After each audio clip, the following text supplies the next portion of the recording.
देश के यशस्वी प्रधानमंत्री आदरणीय श्री नरेंद्र मोदी के नेतृत्व में केंद्र सरकार द्वारा विकसित भारत के संकल्प के साथ केंद्रीय वित्त मंत्री आदरणीय श्रीमती निर्मला सीतारमण ने संसद भवन में केंद्रीय बजट 2026 प्रस्तुत किया।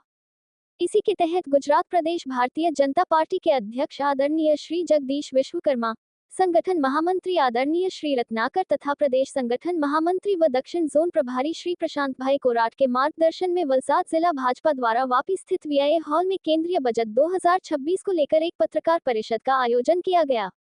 इस पत्रकार परिषद की अध्यक्षता वलसाड जिला भाजपा अध्यक्ष श्री हेमंत भाई कंसारा ने की। कार्यक्रम में गुजरात सरकार के वित्त, शहरी विकास एवं शहरी आवास विभाग के कैबिनेट मंत्री आदरणीय श्री कनुभाई देसाई मुख्य वक्ता के रूप में उपस्थित रहे। साथ ही भाजपा गुजरात प्रदेश उपाध्यक्ष एवं धर्मपुर के विधायक श्री अरविंद भाई पटेल, जिला महामंत्री श्री कमलेश भाई पटेल, श्री गणेश भाई बिरारी, श्री निखिल भाई चौकसी तथा वलसाड के विधायक श्री भरत भाई पटेल की विशेष उपस्थिति रही। पत्रकार परिषद में श्री हेमंत भाई कंसारा ने बजट की प्राथमिक जानकारी दी, जबकि वित्त मंत्री श्री कनुभाई देसाई ने बजट की विस्तृत जानकारी साझा करते हुए कहा कि यह बजट गुजरात सहित पूरे देश के औद्योगिक विकास को नई गति देगा। गुजरात भारत का फार्मा और सेमीकंडक्टर हब। वित्त मंत्री श्री देसाई ने कहा कि गुजरात आज पूरे भारत का फार्मास्यूटिकल हब बन चुका है। देश के फार्मा उद्योग में गुजरात की हिस्सेदारी 40% से अधिक है। केंद्र सरकार द्वारा इस वर्ष बायोफार्मा सेक्टर के लिए 10,000 करोड़ रुपए की घोषणा की गई है, जिसका सीधा लाभ गुजरात के उद्योगों को मिलेगा। उन्होंने आगे कहा कि सेमीकंडक्टर क्षेत्र में भी गुजरात अग्रणी भूमिका निभा रहा है। विश्व प्रसिद्ध कंपनी माइक्रोन सानंद में तथा टाटा समूह धोलेरा में अपने सेमीकंडक्टर प्लांट स्थापित कर रहा है। इसके अलावा 2 अन्य बड़ी सेमीकंडक्टर कंपनियां भी गुजरात में निवेश करने आ रही हैं, जिससे राज्य को वैश्विक टेक्नोलॉजी मानचित्र पर मजबूत पहचान मिलेगी। एमएसएमई क्षेत्र को मिलेगा नया बल। वित्त मंत्री ने बताया कि गुजरात में देश में सबसे अधिक पंजीकृत एमएसएमई इकाइयां हैं। इन लघु और मध्यम उद्योगों को सशक्त बनाने के लिए केंद्र सरकार द्वारा 5,000 करोड़ रुपए के विशेष पैकेज की व्यवस्था की गई है। इससे एमएसएमई इकाइयों को इक्विटी सपोर्ट और बैंक क्रेडिट गारंटी प्राप्त करने में बड़ी सहायता मिलेगी, जिससे रोजगार सृजन और आर्थिक विकास को गति मिलेगी।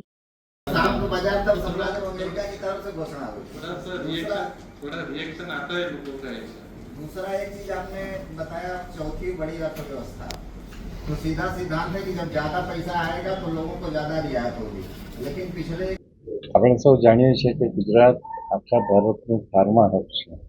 ફાર્માસ્યુટિકલ ઉદ્યોગો ગુજરાતમાં આખા ભારતનો 40% જેટલો હિસ્સો ધરાવે છે અને બાયોફાર્મા માટે આ વર્ષે સરકારે બજેટમાં 10,000 કરોડની જાહેરાત કરી છે અને એમાં વ્યવસ્થિત આયોજન થકી આપણા ગુજરાત આપણી અનેકવિધ દરખાસ્તો, આપણા ઉદ્યોગો દરખાસ્તો સેન્ટ્રલમાં રજૂ કરશે અને એનો મહત્તમ ફાયદો ગુજરાતના ઉદ્યોગોને થવાનો છે।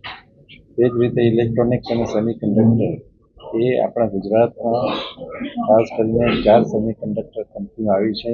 દુનિયાની વિશ્વવિખ્યાત કંપની માઇક્રોન આપણા સાણંદ ખાતે છે, ટાટાની કંપની ધોલેરા ખાતે છે અને આ સેમિકન્ડક્ટર કંપનીઓને આનાથી ઘણો બધો ફાયદો છે। ગુજરાતમાં હાઈએસ્ટ નોંધાયેલ એમએસએમઈ છે અને એ એમએસએમઈ માટે પણ 5,000 કરોડનું એક પેકેજ કે જે એમને ઇક્વિટીમાં મદદરૂપ થશે, બેંક ક્રેડિટ ગેરંટી આપવા માટે મદદરૂપ થશે, એટલે એમએસએમઈને પણ ફાયદો થશે। સર, સેન્ટ્રલ બજેટ તો આટલું સારું આવ્યું છે, ગુજરાતનું બજેટને કેવી આશા રાખીએ?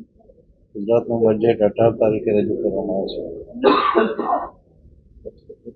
ગુજરાતનું બજેટ સૌનો સાથ, સૌનો વિકાસના અનુસંધાને જ હશે અને 2047ની આપણી જે વિકસિત ભારતની યાત્રા છે એમાં ગુજરાત સૌથી વધુ આગળ રહેશે એ રીતના આગળ કરવામાં આવશે। કોમનવેલ્થને લઈને કોઈ ખાસ અલગ વ્યવસ્થા હશે? ગુજરાતમાં કોમનવેલ્થ આવવાની છે એટલે એના માટેની તૈયારીઓ તો પૂરજોશમાં ચાલે જ છે। તો પ્રવાસન માટે જે રીતના કીધું કે પ્રોફેશનલ ગાઈડ રેડી કરવામાં આવશે આપણા ગુજરાતમાંથી, તો એની માટે કોઈ એવું સ્પેશિયલ પ્રાધાન્ય રાખવામાં આવશે કે જે લોકલાઇઝ છે એ લોકોને આપણે પ્રોત્સાહન આપી શકીએ? મોટામાં મોટી જરૂરિયાત છે અને એના માટે સમગ્ર ગુજરાતમાં પ્રવાસન માટે સતત મહેનત કરી રહ્યું છે। પ્રવાસન અને સર્વિસ સેક્ટરને સૌથી વધુ મહત્વ આપવામાં સર, ઓરેન્જ જે ઇકોનોમિક્સ છે ગુજરાતમાં બહુ મોટી તક છે। જે રીતે આપણે જોઈએ તો ગુજરાતમાં રિન્યુએબલ એનર્જી એટલે કે 100 મેગાવોટ 2030 સુધીમાં મોદી સાહેબે કરવાનું જે આયોજન કર્યું છે એમાં આપણે ઓલમોસ્ટ 70 મેગાવોટ સુધી પહોંચી ગયા છે.